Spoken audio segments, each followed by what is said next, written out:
Hello students, this class is for class 10 and today we are going to start from hydrochloric acid and its some chemical reactions. I have explained so far the chemical reactions like reactions with metal carbonates, bicarbonates, sulfides, sulfates.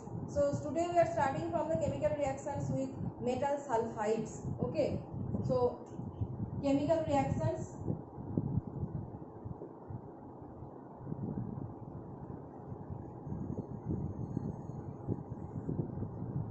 Reactions with metal sulfides.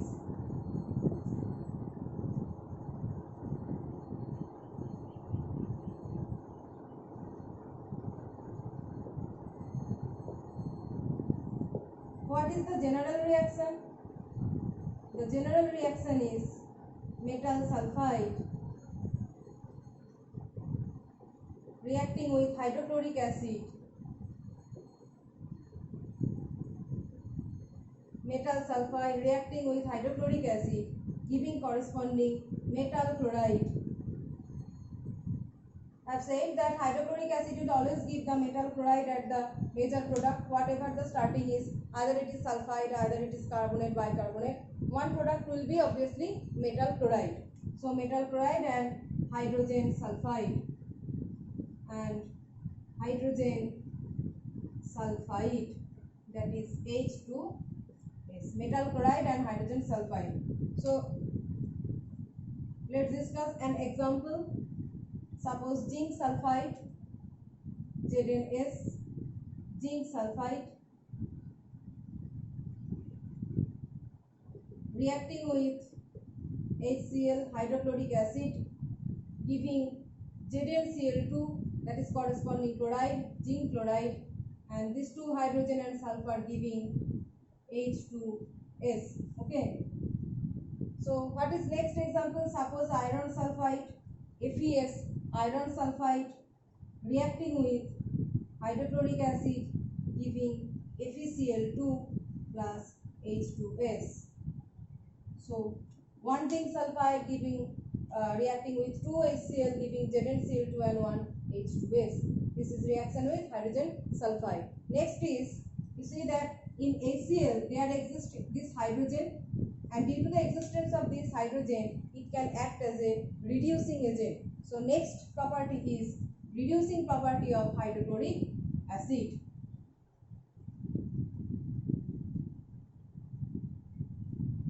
Reducing property. So you have to discuss this property with an example first. So I am writing a reaction with magnesium oxide, MnO2 plus HCl. Here also corresponding chloride will be obtained. So MnCl2 corresponding chloride plus 2H2O plus chlorine. See here MnO2 has converted into corresponding MnCl2, so it is reduced. Okay. Oxide has been converted into chloride. Oxidation state decreased from, this is 4 state and this is 2 state oxidation state. So it is reduced. Okay. It is reduced, and here HCl has been converted into chlorine, that means it is oxidized. So here HCl is acting as a reducing agent. It is reducing manganese dioxide into manganese chloride, and it itself is oxidized into chlorine. Okay. So here HCl is acting as a reducing agent. It is reducing MnO2 to MnCl2 and itself is oxidizing to Cl2. So this reaction is very important as it is showing the reducing property of hydrochloric acid. So next, another important example is PbO2. PbO2 does involves in same kind of reaction, that is reaction with HCl giving corresponding chloride PbCl2 plus 2H2O plus chlorine. So production of this chlorine actually proves that HCl has been oxidized here and it is acting as a reducing agent. Okay. So chlorine gas production is the proof here. Next, an important reaction is reaction with concentrated nitric acid. Concentrated nitric acid is a very good oxidizing agent, and as it is very good oxidizing agent, it can produce nascent chlorine from hydrochloric acid. So next is reaction with concentrated nitric acid.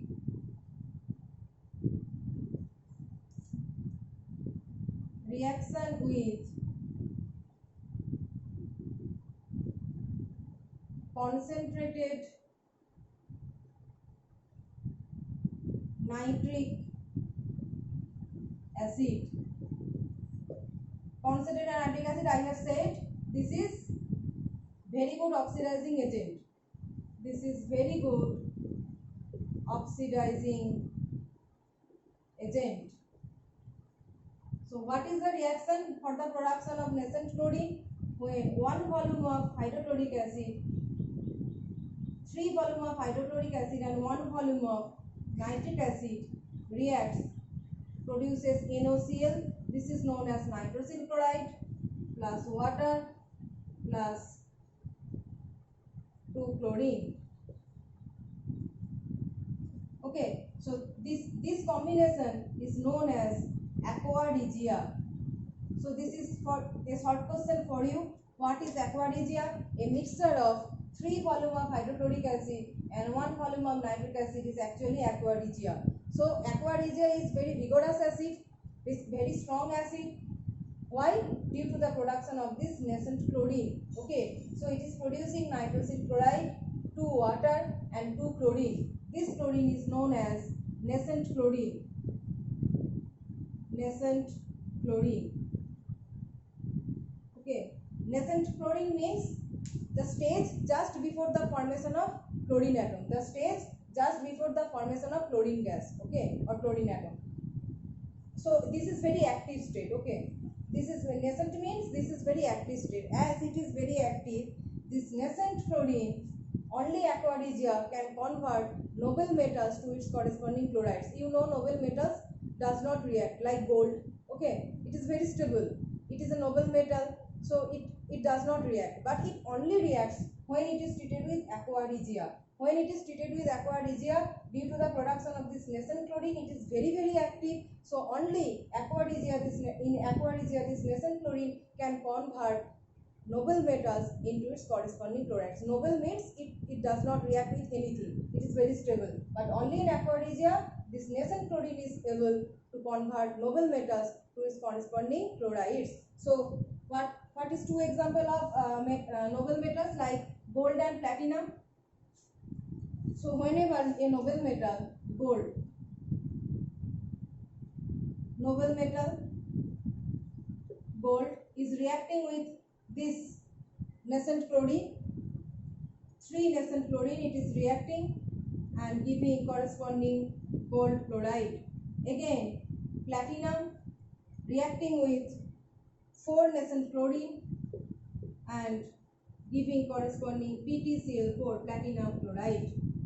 These are noble metals as they are very stable in open air or in any cases they does not react easily. Okay, so only in aqua regia they can be converted into corresponding chlorides by this. This is very important. Okay, so the next is how can we what are the some reactions by which we can prove that this is hydrochloric acid. I have already explained that is they are just like silver nitrate state, silver nitrate reaction. So tests for hydrochloric acid involves tests for HCl. So common is reaction with nitrate, that is HCl, formation of cardi-white PPT, this cardi-white PPT, cardi-white precipitate. This precipitate dissolves in excess ammonium hydroxide. This is one test for hydrochloric acid. Okay, the silver nitrate test. And the next will be also MnO2, where MnO2 reaction with MnO2 and HCl, reaction of HCl and MnO2. Here I have discussed that HCl is acting as a reducing agent and it is oxidized to what? It is oxidized to chlorine. Chlorine is a greenish yellow gas. Okay, chlorine is a greenish yellow gas. Greenish yellow gas. So whenever we are treating HCl with manganese dioxide, it is producing a greenish yellow gas that is produced from HCl. So formation of this greenish yellow gas is definitely the confirmatory test that here HCl is present. But how can we prove that this is the gas so producing is confirmedly chlorine gas? In chlorine gas, when moist starch iodide paper, when moist starch iodide paper is held over this gas, starch iodide paper,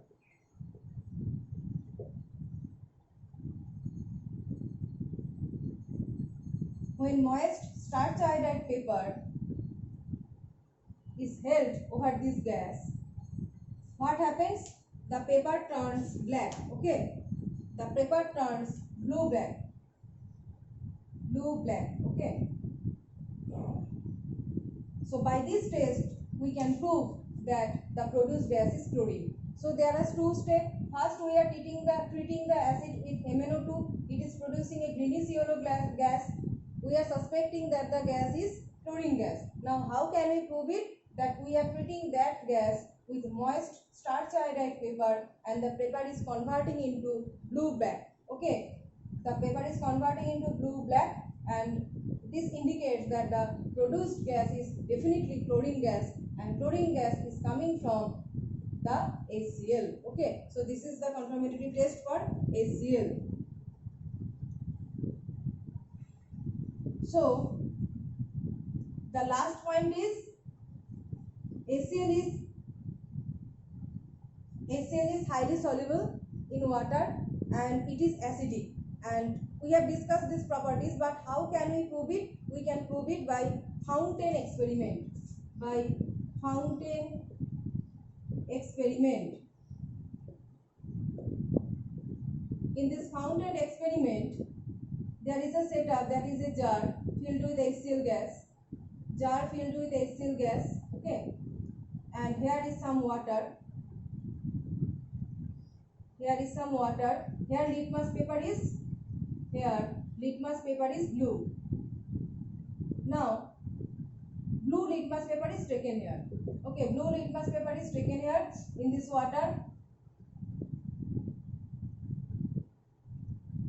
There is a link between this water jar and this HCl jar. Here is HCl gas something, and there is a dropper. Okay, there is a dropper. So by this dropper, there is a dropper containing water. This is a dropper containing water. It is a dropper containing water. It is a inverted gas jar containing HCl gas. There is some water where blue litmus paper is taken, and this is a connection, okay, between water and this gas jar. Now when we are pinching the dropper and some drops of water are going in this HCl gas jar, the HCl gas is dissolving with that water. Okay, the HCl gas is dissolving with that water, and some vacancy is created here. Okay, when HCl is dissolving, we are pinching some water, HCl is dissolving in that water, and some vacancy is created here. To fulfill that vacancy, the water from this jar is going to this, and whenever we take litmus here, the solution so formed here is some solution is formed. Whenever water is going from this jar to this jar, okay, a solution is forming here, and whenever we are testing it with litmus, the litmus is red here, and red indicates acidic. So this fountain experiment proves that HCl is definitely soluble in water, and the aqueous solution is acidic. Why? It is producing the hydronium ion. I have explained. So this is the fountain experiment. So by this fountain experiment, we can prove that HCl is soluble in water and it is acidic. This is the whole setup. So in by today's class, our chapter is completed. Okay. So in next class, we'll revise this chapter.